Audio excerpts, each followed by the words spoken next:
जय हिंद दोस्तों। कैसे हो आप सभी। मैं आशा करता हूँ आप सभी स्वस्थ होंगे, मस्त होंगे। अभी पढ़ाई बहुत अच्छी चल रही होगी।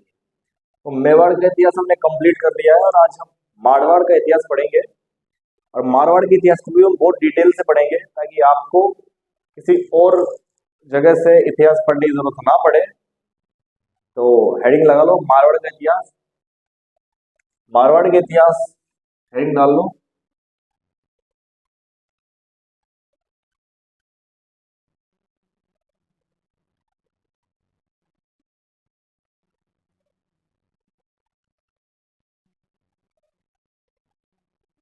मारवाड़ के इतिहास में सबसे पहले तो हम बात करते हैं मारवाड़ के जो इतिहास है। इसके अंदर कौन सा वंश है राजपूतों का जिसका शासन रहा है, तो वो है राठौड़ वंश। कौन सा रहा है? राठौड़ वंश। समझना दोस्तों, कौन सा रहा है? राठौड़।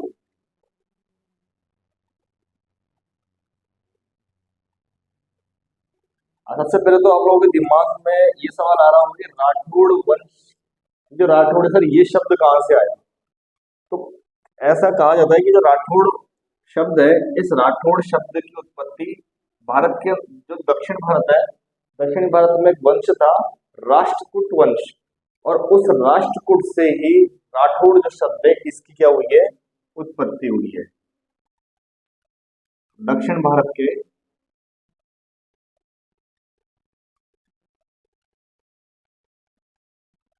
राष्ट्रकूट वंश से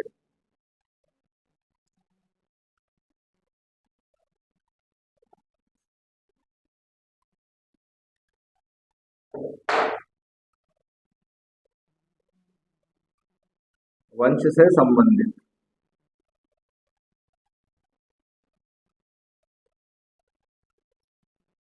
पहली बात, ये राठौड़ शब्द है वो दक्षिण भारत के राष्ट्रकूट वंश से क्या है? उस वंश से संबंधित है। ठीक है दोस्तों, अब बात करते हैं आगे की कि राजस्थान में जो सबसे बाद में मतलब सबसे अंतिम में आने वाली जो राजपूत जाति थी वो यही थी। राजस्थान में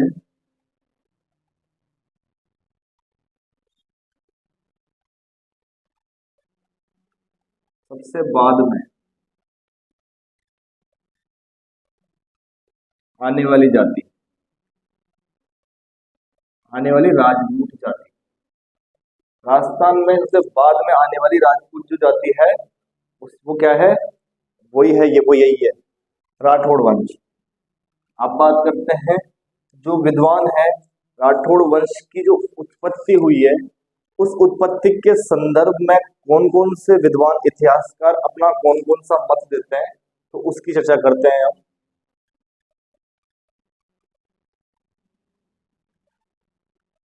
राठौड़ वंश की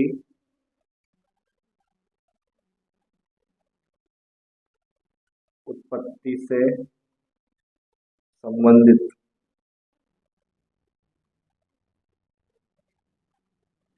विद्वानों के मत।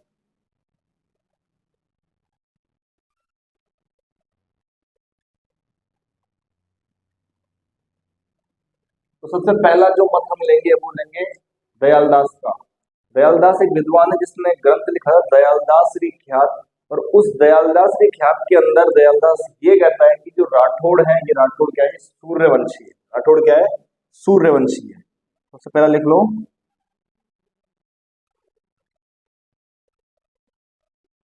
दयालदास री ख्यात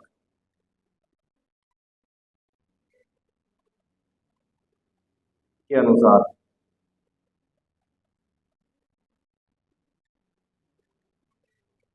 दयालदास री ख्यात के अनुसार क्या है? राठौड़ क्या थे? राठौड़ सूर्यवंशी थे। भाई राठौड़ की उत्पत्ति किससे हुई है? सूर्य से हुई है, इसलिए क्या हो गए वो सूर्यवंशी। और इसी कारण से जोधपुर को सूर्य नगरी कहा जाता है। जोधपुर को क्या कहा जाता है? सूर्य नगरी कहा जाता है। दूसरा, राजस्थान के इतिहास के पितामह कहे जाने वाले colonel James Tod, colonel Tod, colonel Tod क्या करते हैं? जो राठौड़ की वंशावली है उस वंशावली के आधार पर राठौड़ों की वंशावली के आधार पर, राठौड़ों की वंशावली के आधार पर क्या कहता है? ये जो राठौड़ है ये सूर्यवंशी क्षत्रिय है। क्या है ये? सूर्यवंशी क्षत्रिय, क्षत्रिय पता नहीं आएगा ये।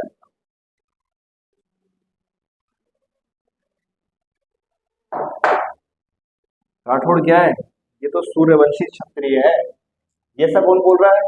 तो कर्नल जेम्स टोड कहता है। और किसके आधार पे कहता है? जो राठौड़ की जो वंशावली है उस वंशावली के आधार पे कहता है। तीसरे नंबर पे हम पढ़ते हैं, याद करो दोस्तों, जब मेवाड़ का इतिहास मैं आपको पढ़ा रहा था उसके तो जब राज सिंह मैंने आपको पढ़ाया था, राज सिंह का दरबारी मैंने आपको बताया था। और ये बताया था मैंने कि जो दरबारी था जिसने एक ग्रंथ लिखी थी इसका नाम था राज रत्नाकर। राज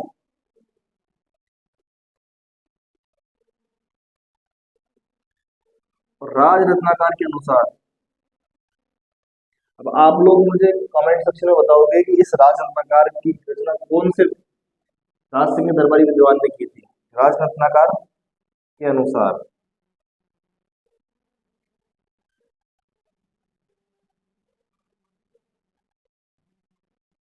तो राज रत्नाकर के अनुसार जो राठौड़ थे वो किसकी संतान थे? हिरण्यकश्यप की संतान थे। किसकी संतान थे? हिरण्यकश्यप की। हिरण्यकश्यप को आप सब लोग जानते होंगे, हमें कहानी सुनने को मिलती है हिरण्यकश्यप की।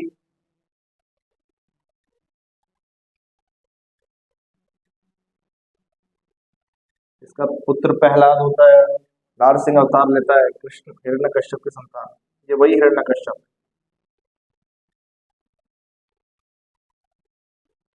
ठीक है दोस्तों, तो ये तीन मत हमने पढ़े हैं राठौड़ों की उत्पत्ति के संदर्भ में। पहला जो मत है वो दयालदास का है। और दयालदास एक ग्रंथ लिखता है, उस ग्रंथ में दयालदास ये कहता है कि जो राठौड़ है उनकी वो सूर्यवंशी है, सूर्य से उसकी उत्पत्ति हुई है, इस कारण से उन्हें क्या कहा गया है? सूर्यवंशी कहा गया है। दूसरा जो कर्नल टोड है वो क्या करता है? राठौड़ों की वंशावली पढ़ता है और वंशावली के आधार पर ये कहता है कि जो राठौड़ है ये राठौड़ सूर्यवंशी क्षत्रिय है। ठीक है, खाली सूर्यवंशी कहना भी गलत होगा, तो सूर्यवंशी क्षत्रिय है। तीसरी ग्रंथ है राज रत्नाकर, और उस राज रत्नाकर के अनुसार हमें ये पता चलता है कि जो राठौड़ है ये राठौड़ हिरण्यकश्यप की संतान है। ये दोस्तों इसको उतार लो, नोट डाउन कर लो, फिर हम आगे की चर्चा करते हैं। उतार लो।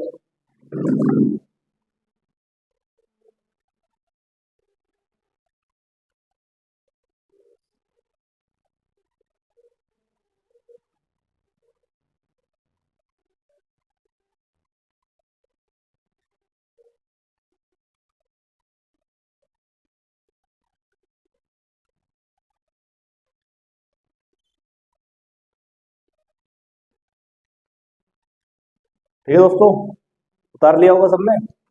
आगे चले। अगर नहीं उतारा है तो क्लास को रोक करके इसका स्क्रीनशॉट ले लेना, और फिर जब टाइम मिले तो आराम से उतारते रहना। आगे बढ़ते हैं।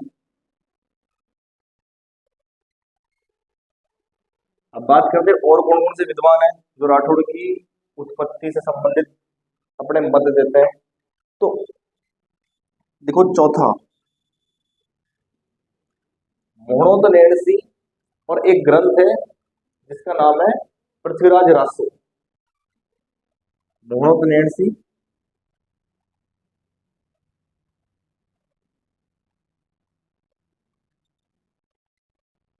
वह एक ग्रंथ है जिसका नाम क्या है? पृथ्वीराज रासो।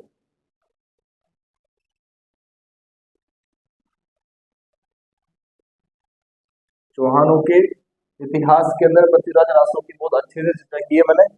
तो मोहनोद नेडसी और पृथ्वीराज रासो के अनुसार जो राठौड़ है ये राठौड़ कौन से वंश से संबंधित है? ये कौन से वंश की शाखा है? तो गहड़वाल वंश की शाखा है। ये थोड़ा इंपॉर्टेंट है, तो समझना। कहाँ के गहड़वाल है? कन्नौज के। कन्नौज के गहड़वाल वंश से।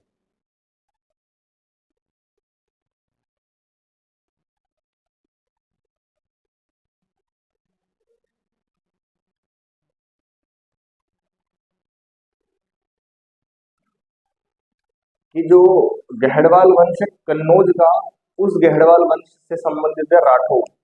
ठीक है, ये हमें कौन बता रहा है? मोनो से और पृथ्वीराज रासो। और पांचवा जो मत है वो है पंडित गौरीशंकर ओझा।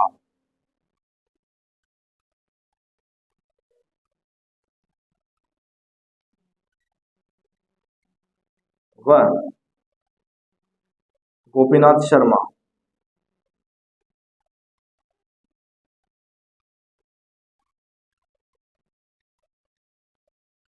ये दोनों के दोनों क्या बोलते हैं? ये दोनों ये बोलते हैं कि जो राठौड़े ये गहड़वाल वंश से संबंधित है। तो मोहम्मद नैन से पृथ्वीराज ने कोई अलग चीज थोड़ी ना बताई है, इन्होंने तो यही कहा है ना कि अब ये जो राठौड़ है वो गहड़वाल वंश से संबंधित है। लेकिन अब जीएच ओझा और गोपीनाथ शर्मा ये कहते हैं कि गहड़वाल वंश से संबंधित है, पर वो गहड़वाल कन्नौज के नहीं है। तो फिर वो गहड़वाल कहाँ के थे? तो वो गहड़वाल थे बदायूं के। कहाँ गहड़वाल थे? बदायूं के गहड़वाल। बदायूं के गहड़वाल से संबंधित।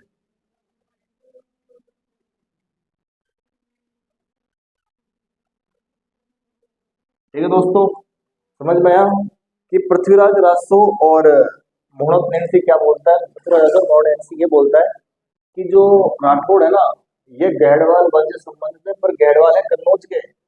पर जो गौरीशंकर ओझा और गोपीनाथ शर्मा जब आधुनिक इतिहास पर आते हैं और ये बोल पढ़ते हैं और इनको ये बताते हैं कि राठौड़ गहड़वाल वंश से संबंधित थे, परंतु वो जो गहड़वाल थे ना वो बदायूं के थे, कन्नौज के नहीं थे। तो दोस्तों किताब लेते हैं, फिर हम सीधा आगे की चिंता करते हैं।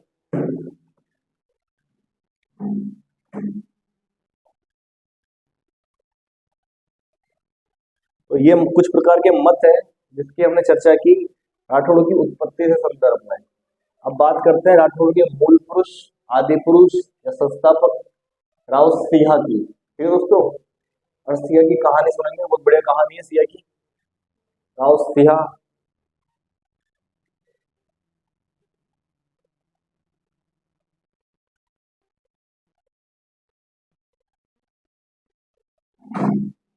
ठीक है दोस्तों, आगे बढ़ते हैं।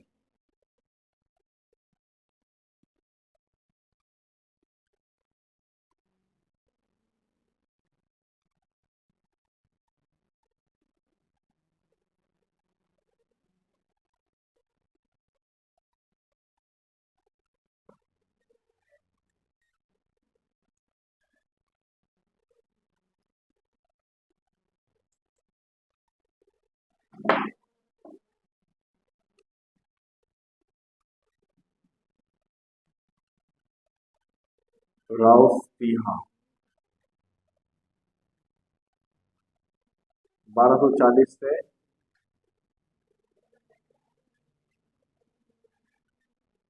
74 ईस्वी। राव सिंह, हम करते हैं इसकी चर्चा राव सिंह की। तो दोस्तों बात ऐसी कि बदायूं नहीं,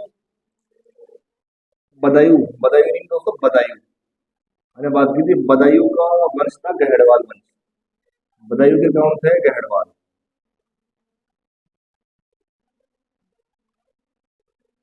इसका एक राजा था जिसका नाम था सेतराम। समझने वाली कहानी है, और कहानी है इतिहास हमें बहुत सारी कहानियां बताता है, और हमें एग्जाम पॉइंट ऑफ व्यू से जो फैक्ट इंपॉर्टेंट है उस पर ज्यादा ध्यान रखना है, इस कहानी पे ज्यादा ध्यान नहीं रखना है। ठीक है दोस्तों, तो सेतराम, ये सेतराम उस समय का धृतराष्ट्र था। धृतराष्ट्र के भी 100 संतानें थी और सेतराम की भी 100 संतानें थी। इस सेतराम की 100 संतानों में से जो 51वीं संतान थी, 51वीं संतान हुई, वो हुई ये सिहा। सिहा उस वक्त नाम नहीं था, 51वीं संतान हुई। अब जैसे ही ये इसका जन्म होता है सिहा का, तो एक ज्योतिषी क्या होता है, भविष्यवाणी करता है कि सेतराम, ये जो तेरा पुत्र है ये तेरे लिए शुभ नहीं है, और इसकी कुंडली में दोष है, और तू इसकी शक्ल देखेगा तो तेरी मृत्यु निश्चित है। सेतराम को लगा कि 100 पुत्र है, एक नहीं रहेगा तो भी कोई दिक्कत नहीं है। तो सेतराम क्या करता है, जल्लादों को बुलाता है। किनको बुलाता है? जल्लादों को बुलाता है। और जल्लादों को बुलाता है, बोलता है ये काम करो, तुम इसको ले जाओ और ले जा करके इसको मार दो। ठीक है, जल्लाद ये सैतराम के आदेश की पालना करते हैं और वो इस बच्चे को पकड़ के ले जाते हैं और जंगलों में ले जाते हैं। अब जल्लाद भले ही जल्लाद होंगे पर छोटे से बच्चे को मारने में तो उनके भी हाथ कप कपाए। तो उन्होंने देखा कि हम इसे हाथ से क्या मारते हैं, पास में एक शेरनी की गुफा है, इसको उस गुफा में फेंक देते हैं, शेरनी इसको खा जाएगी एक साथ, मतलब हमारे ऊपर पाप भी नहीं लगेगा और बच्चा भी मर जाएगा। तो ये जल्लाद क्या करते हैं, इसको उस शेरनी की गुफा में फेंक देते हैं। ठीक है, सौभाग्य से या कह लो किस्मत, नियति, जो भी आप कह सकते हो कह लो, उससे क्या होता है, उसके वो उसी वक्त उस शेरनी ने अपने जो शावक है उन शावकों को जन्म दिया था। ठीक है, और शेरनी बेहोश थी। तो जैसे ही सिया को गुफा के अंदर फेंका गया तो जो सिया है गुड़ता गुड़ता गुड़ता वो जो बच्चे उन बच्चों के पास जाकर के पड़ गया। अब जैसे ही शेरनी को होश आया, शेरनी को जब होश आता है तो वो देखते कि मेरे जो 5 बच्चे हुए हैं, तो सिया को भी वो खुद को बच्चा समझ लेती है और क्या कर लेती है, वो सबको एक्सेप्ट कर लेती है और फिर उनका पालन पोषण शुरू कर देती है। तो वो जो शावक होते हैं, तो शेरनी के बच्चे, उन्हीं के साथ साथ सिया का भी क्या होता है, पालन पोषण होता है। ठीक है दोस्तों, कहते हैं जब सिया बड़ा होता है तो इसके अंदर वही शेरों की खूबी आ जाती है, शेरों की तरह चलना, शरीर पे लंबे लंबे बाल, हाथों में लंबे लंबे नाखून, पेड़ों पे चढ़ना, जंगली प्रवृत्ति का व्यक्ति, कच्चा मांस खा जाना, ये सारी की सारी क्या है, सिया की विशेषता हो जाती है। और ये सत्य भी है, व्यक्ति जिस परिवेश में रहता है उस परिवेश का उसके अंदर गुण आ जाता है। अगर कोई व्यक्ति व्यक्ति है जो जंगली परिवेश में रहेगा तो वो जंगली बन जाएगा, सभ्य परिवेश में रहेगा तो सभ्य बन जाएगा।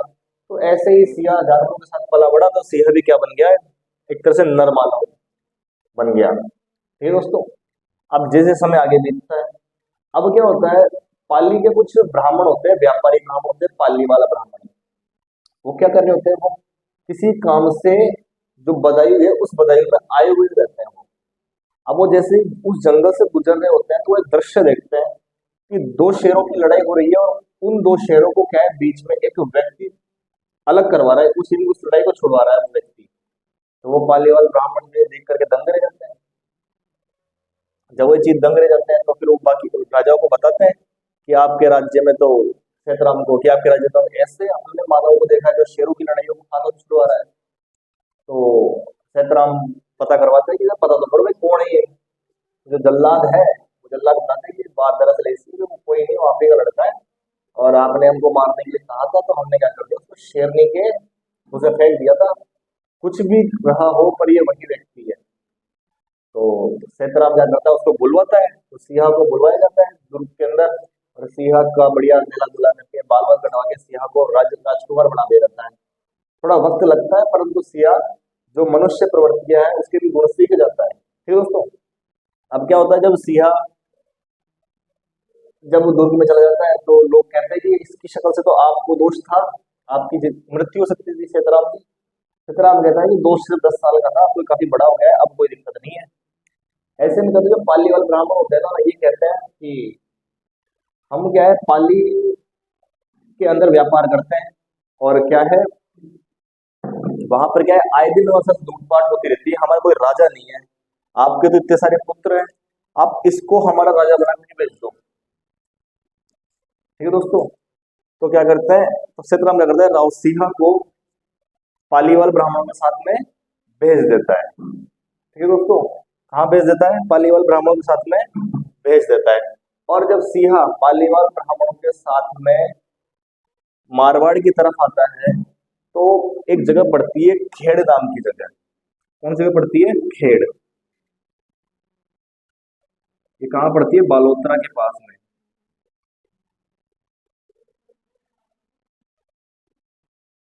सबसे पहले तो इसको क्या बनाता है, अपनी राजधानी बनाता है।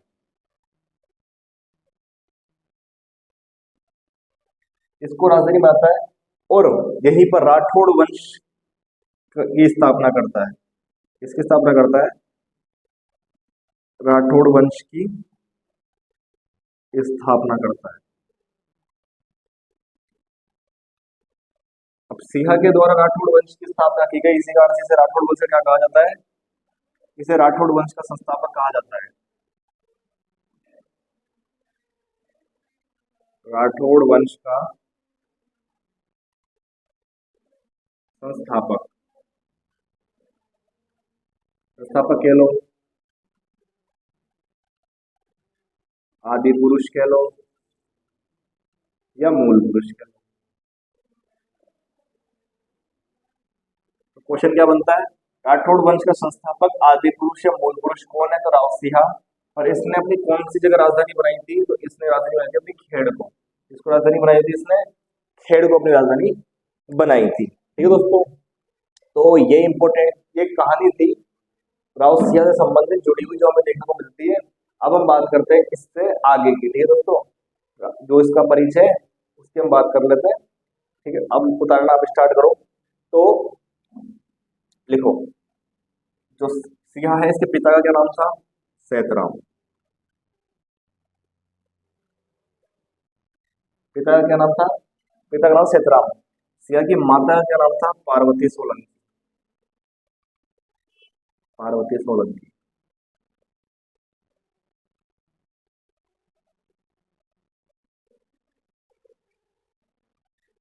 माता का क्या नाम था, माता का नाम था पार्वती सोलंकी। ठीक है दोस्तों, अब सिंह के एक पुत्र होता है और उस पुत्र का नाम रहता है आस्थान।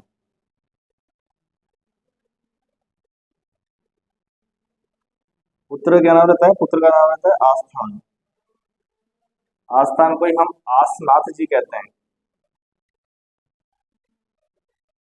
आस्थान को हम क्या कहते हैं, आसनाथ जी कहते हैं। ये सिंहा के बाद में राजा कौन बनेगा, आस्थान। ठीक है, कहते हैं कि बिठू गांव के अंदर, कौन से गांव के अंदर, गांव पड़ता है बिठू नाम का। और उस बिठू गांव के अंदर, पाली के अंदर ही पड़ता है ये, जो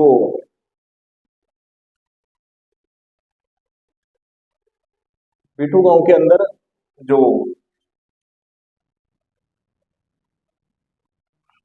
बिठू गांव कहाँ पड़ता है, पाली के अंदर। और बिठू गांव पाली के अंदर मुस्लिम आक्रमणकारियों से युद्ध करते हुए, किससे, मुस्लिम आक्रमणकारियों से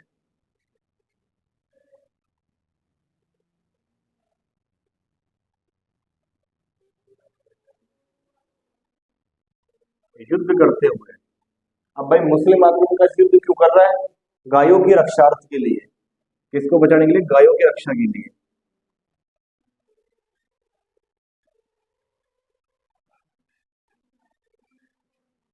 गायों की रक्षा के लिए,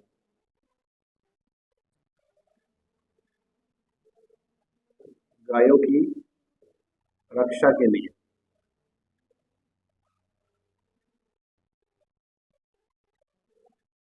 जो राव सिंह है वो किसको प्राप्त हो जाता है, वीर गति को प्राप्त हो जाता है। और कहते हैं वीर गति को प्राप्त होता है तो जो इसकी पत्नी रहती है पार्वती सोलंकी,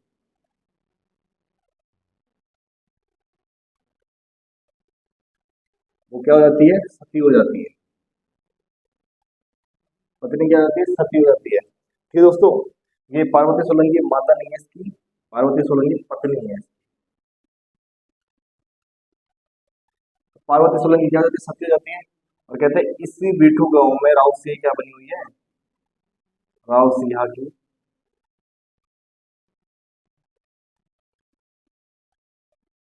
छतरी बनी हुई है।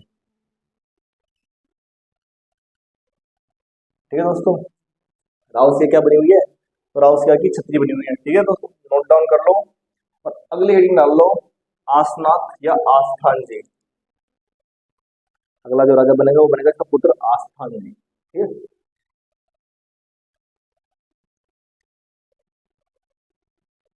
आगे बढ़ते हैं।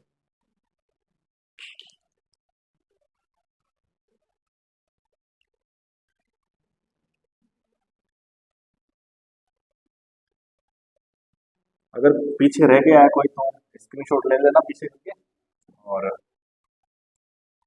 हम आगे बढ़ते हैं।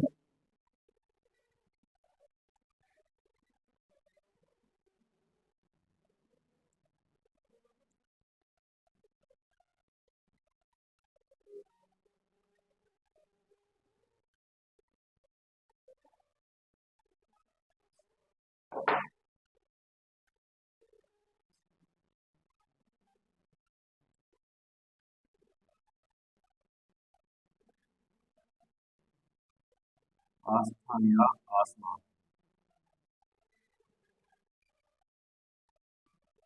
1274 से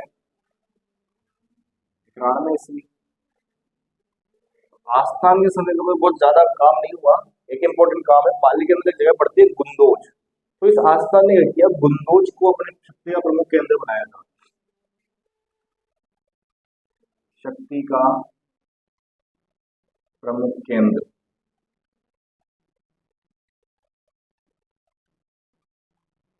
किसको बनाया? पाली के अंदर जगह पड़ती है गुंदोज।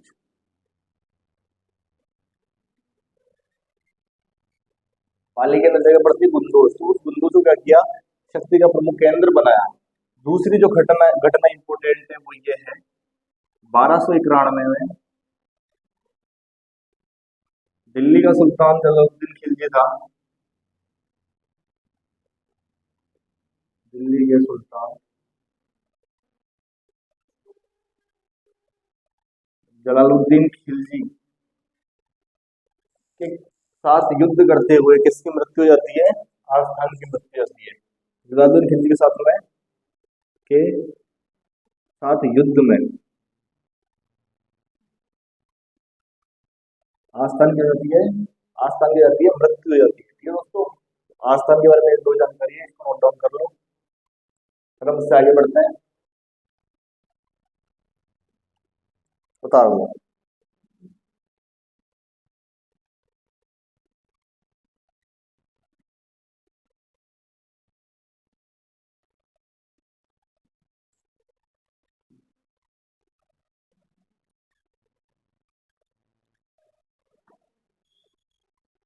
अगले जो राजा है उसकी हेडिंग डाल लो, राव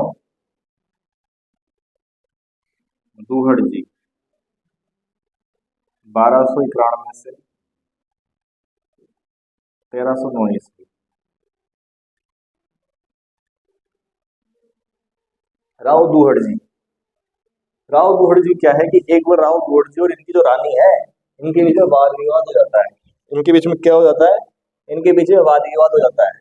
तो जो रानी है राव दुहड़ जी के कहती है कि यार तू तो चुप रहे, बैठा रहे, तेरे तो पता ही नहीं तो राजपूत है भी या नहीं है। ठीक है, समझ ही नहीं आ रहा, तेरे बारे में मैंने पढ़ लिया, पांच पांच मंदिर है विद्वान, कोई तुझे सूर्यवंशी बता रहा है, कोई क्षत्रिय बता रहा है, कोई तेरे को गढ़वालों का वंश बता रहा है, कन्नौज से, कोई बदायूं बता रहा है, कोई तेरे को तो सबसे अलग हिरण्यकश्यप के बता रहा है, तू है क्या? तो दुहड़ जी ने कहा कि यार मैं सच में राजपूत हूँ। तो इसकी रानी ने कहा अगर राजपूत है तो बता तेरी कुलदेवी का क्या नाम है। दुहड़ जी के पास जवाब नहीं था कि भाई कुलदेवी का नाम क्या है। तो दुहड़ जी आते हैं अपनी माता के पास में और माता से कहते हैं कि भाई माँ, मुझे तो ये बता हमारी कुलदेवी का क्या नाम है, आज मेरी बहुत बेइज्जती हुई है और मुझे पता तो होना चाहिए मेरी कुलदेवी का नाम है। तो इनकी माता कहती है कि भाई कुलदेवी तो हमारी है, और कुलदेवी है और चक्रेश्वरी माता। कुलदेवी का नाम क्या है? चक्रेश्वरी माता है हमारी कुलदेवी। अच्छा, तो माँ ये है कहाँ पे? पर ये बेटा ये कर्नाटक में है। तो दोस्तों, तो माता जी के कहने पर कर्नाटक से चक्रेश्वरी माता की मूर्ति को लेकर कौन आते हैं? दूहड़ जी लेकर के आते हैं। और एक जगह पड़ती है नगाड़ा, कौन सी जगह पड़ती है? नगाड़ा गांव पड़ता है बालोतरा में। उस बालोतरा में उस मूर्ति की क्या करते हैं? स्थापना करवाते हैं। देखो नोट डाउन करो कि कर्नाटक से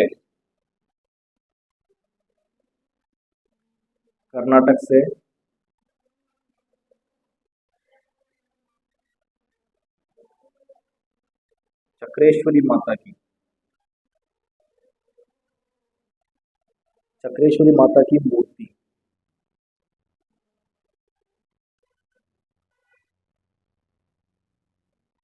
कर्नाटक से चक्रेश्वरी माता की मूर्ति को लेकर आए। और एक जगह पड़ती है बालोतरा के अंदर, नगाड़ा गांव। कौन सी जगह पड़ती है? नगाड़ा गांव।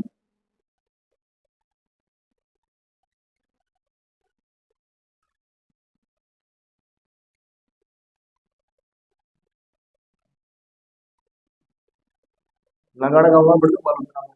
और इस नगाड़ा गांव में इस मूर्ति की स्थापना करवाते हैं, और किस नाम से करवाते हैं? नागणेची माता के नाम से।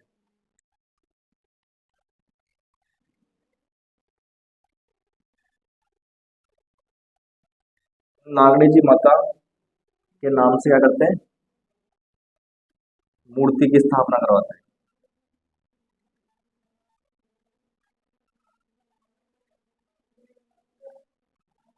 और इसके बाद में जाके रानी को बोल देते हैं कि कुलदेवी की बात करी थी ना, देख ये है हमारी कुलदेवी। तो राठौड़ की कुलदेवी कौन है? नागणेशी माता, राठौड़ की कुलदेवी।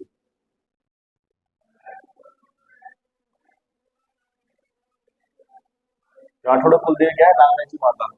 ये दोस्तों तो राव कुंवर जी के बारे में यही जानकारी इंपॉर्टेंट थी, इसे नोट डाउन कर लो, स्क्रीन शॉट लो, फिर हम आगे बात करते हैं। एक इंपॉर्टेंट बात और है, वो भी लिख लो कि जो राव दुहड़ जी है, इनका एक भाई था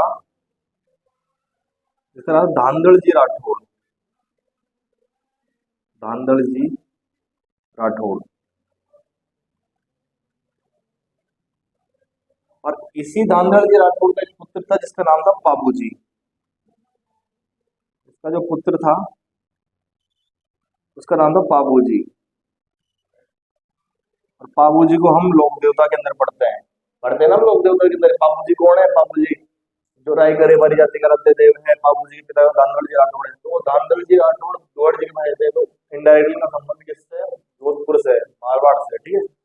एक और जो लोक देवता उसका पढ़ेंगे, राव दुहड़ जी की जो संतान है, आगे चलकर इसी बारे में हम पढ़ते हैं, वो है राव मल्लीनाथ। किसके बारे में पढ़ेंगे? मल्लीनाथ। लिख लो,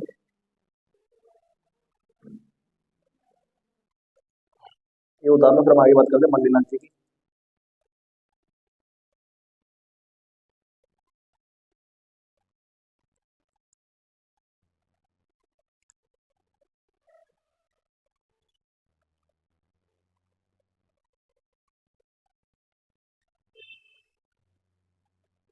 ठीक है दोस्तों, आगे बढ़ते हैं।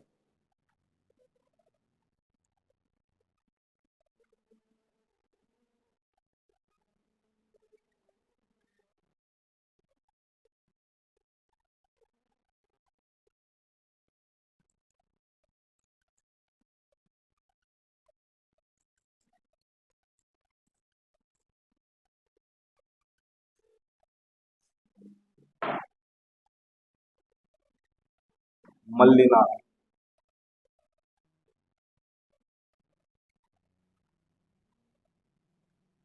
इनका जो शासन काल है, इस शासनकाल के बारे में अलग अलग विद्वानों के अलग अलग बातें इसका अर्थ, उनके शासनकाल को नहीं लिखेंगे, हम सीधा फैक्ट लिखेंगे जिनके बारे में जानकारी मिलती है। वो मिलती है क्या? ये मल्लिनाथ ने किसको राजधानी बनाया था? राजधानी किसको बनाया था? तो मेवानगर। मेवानगर, या इसे कह लो नाकोड़ा। मेवानगर हो गया, नाकोड़ा को क्या करा, क्या कहते हैं इन्होंने? मेवानगर या नाकोड़ा को इन्होंने क्या बनाया था? इन्होंने राजधानी बनाया था। ठीक है दोस्तों, ये कहाँ पड़ती है? बालोतरा के अंदर। कहाँ पड़ती है? बालोतरा में। ठीक है दोस्तों, मल्लिनाथ जी को जो हम लोग जानते हैं, किस किस रूप में जानते हैं? लोक देवता के रूप में जानते हैं। भाई लोक देवता ही है। इनकी पत्नी है जिसका नाम है रूपा दे। पत्नी का नाम क्या है? रूपा दे। और ये रूपा भी क्या है? लोक देवी है। रूपा भी क्या है? लोक देवी। इनके मलिनाथ जी के ही नाम पर जो बाड़मेर का क्षेत्र है मालानी, उसका नाम पड़ा हुआ है। मलिनाथ जी के नाम पर किसका नाम पड़ा हुआ है? बालानी। मालानी जो क्षेत्र है वो इनके नाम पे पड़ा हुआ है। लिख लो, जो क्षेत्र है मालानी क्षेत्र, ये जो मालानी क्षेत्र है किसके नाम पे पड़ा हुआ है? मल्लीनाथ जी के ही नाम पर पड़ा हुआ है। ठीक है। मल्लीनाथ जी के टाइम की एक बहुत इंपॉर्टेंट घटना है, कहानी है, सुनना। क्या कहानी है? मल्लीनाथ जी एक पुत्र था। मल्लाजी पुत्र था, पुत्र का नाम था जगमाल।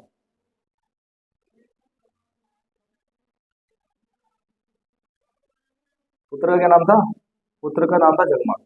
अब कहते हैं जगमाल बहुत ऐसे, मतलब खुरापाती था, बहुत ज्यादा शैतान प्रवृत्ति का था, लड़ाई झगड़े ज्यादा करता था, लड़ाकू प्रवृत्ति का था जगमाल। ठीक है दोस्तों, मलिनाथ जी बहुत ज्यादा परेशान हो गए थे अपने बेटे से, बोलते कि यार कुछ भी मेरी तो औलाद नहीं हो सकता है, मेरी औलाद दिन नकटी निकम्मी तो बिल्कुल ही नहीं हो सकती। तो आए दिन संदेह रहता था। इसी बीच में क्या होता है, एक घटना होती है। गुजरात का एक शासक होता है महमूद बेगड़ा।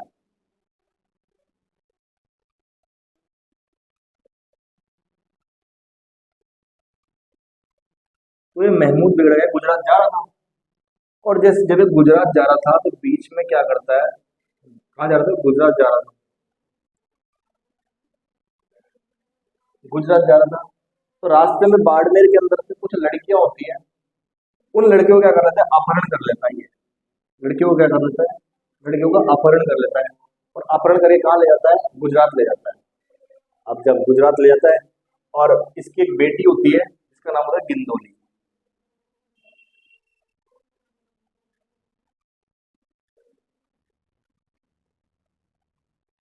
गिंदोली जो उस समय अहमदाबाद का जो किला था उस किले के अंदर निवास कर रही थी गिंदोली। और वो गिंदोली के पास ले जाके बोल देता कि देख बेटा, तेरे लिए क्या लाया हूँ मैं, इतनी सारी लड़कियां लेके आया हूँ मैं, ये तेरी दासियां बन के रहेगी। और क्या कहता है, तुझे काम करने की बिल्कुल ही जरूरत नहीं है। ठीक है। तो महमूद बेगड़ा ने दासियों को, वो जो लड़के लेके गए थे उसको दासी बना दिया किसी गिंदोली की। अब सारा दिन काम किसका करे, गिंदोली के काम करे वो जो लड़कियां हैं, और इंतजार करें कि भाई मारवाड़ से हमको कोई बचाने के लिए आया है, हमको ले जाने के लिए आया है। अभी जो वर्तमान में RRR मूवी आई है उसके अंदर वो जो लड़की होती है जिसको अंग्रेज उठा करके ले जाता है, फिर वहां से NTR जो है उसको छुड़ाने के लिए जाता है, वही सीन यहाँ पे होता है। और कैसे होता है कि जो मलिनाथ जी है वो प्लानिंग करते हैं कि महमूद बेगड़ा हमारे यहाँ की लड़कियों को ले जाए, उसको वापस तो लेकर आए कम से कम।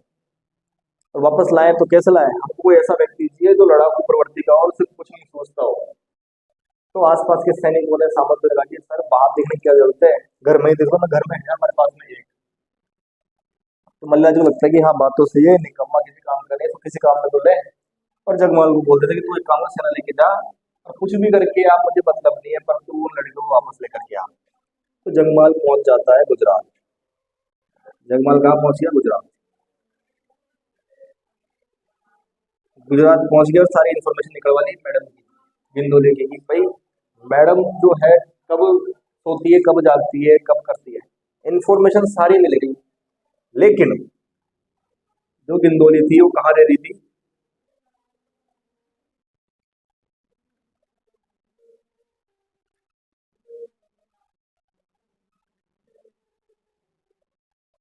अहमदाबाद के किले में रह रही थी। और इस किले के अंदर बहुत ज्यादा सख्ती से पहरा था कि भाई कोई परिंदा भी इस किले के अंदर पर नहीं मार सकता था। अब परिंदा पर नहीं मार सकता था तो आदमी कैसे जाए इस किले के अंदर। तो जगमा ने थोड़ा वेट किया और एक दिन ये खबर आई कि हर शुक्रवार को जो गिंदोली है वो नमाज पढ़ने के लिए जाती है, बाहर आते हैं किले से, और अपने साथ में उन दासियों को भी लेकर आती है। बस जगमाल को लगा कि हमारा काम हो गया, जो मेरे को चाहिए था वो ही हो गया। कहते हैं गणगौर का दिन था। गणगौर उस वक्त शुक्रवार की थी। हिंदू तो, हाँ, हिंदू जो थे वो गणगौर मनाते हैं। पर गिंदोली उस वक्त क्या शुक्रवार था, तो गिंदोली किले से बाहर निकली नमाज पढ़ने के लिए। किले से क्या करी, बाहर निकली।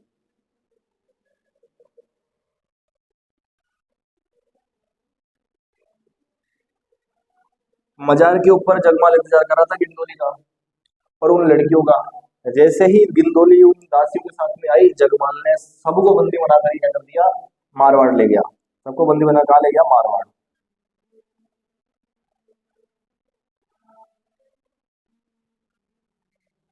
मल्लीनाथ जी को पता चला कि भाई जगमाल आ गया है, और जगमाल जो है वो सारी दासियों को, जो लड़कियां थी उनको लेकर आ गया है। मल्लीनाथ जी खुश हुए कि सिक्का खोटा तो था पर काम आ गया। अब पता चलता है जगमाल भाई लड़की को तो लेकर आया जो आया, साथ में महमूद बेगड़ा की बेटी को भी उठा लाया, हिंदुनी को। मल्लीनाथ जी को लगा कि यार ये क्या कर दिया तूने, तो सीधा युद्ध को प्रोत्साहन दे दिया। अब तो महमूद बेगड़ा आएगा और युद्ध करेगा। जगमाल ने कहा कि देखो मैं जबरदस्ती नहीं लेके आया गिंदोली को, ये खुद आई है अपनी मर्जी से। मल्लीनाथ जी ने पूछा कि बस सही बात है, गिंदोली अपनी मर्जी से आई क्या। कहते हैं कि दोनों को जब साथ साथ रास्ते में आ रहे थे तो गिंदोली को जगमाल से प्रेम हो जाता है, और गिंदोली हाँ कर देती है कि हाँ मैं तुमकी मर्जी से आई। और कहते हैं कि गिंदोली के आने पर उस टाइम पे गीत गाए गए थे गणगौर पर, गिंदोली के गीत। तो ये परंपरा है कि अक्सर मारवाड़ में गणगौर के टाइम पे कौन से गीत गाए जाते हैं, हिंदोली के गीत गाए जाते हैं। दोस्तों लाइट चली गई है,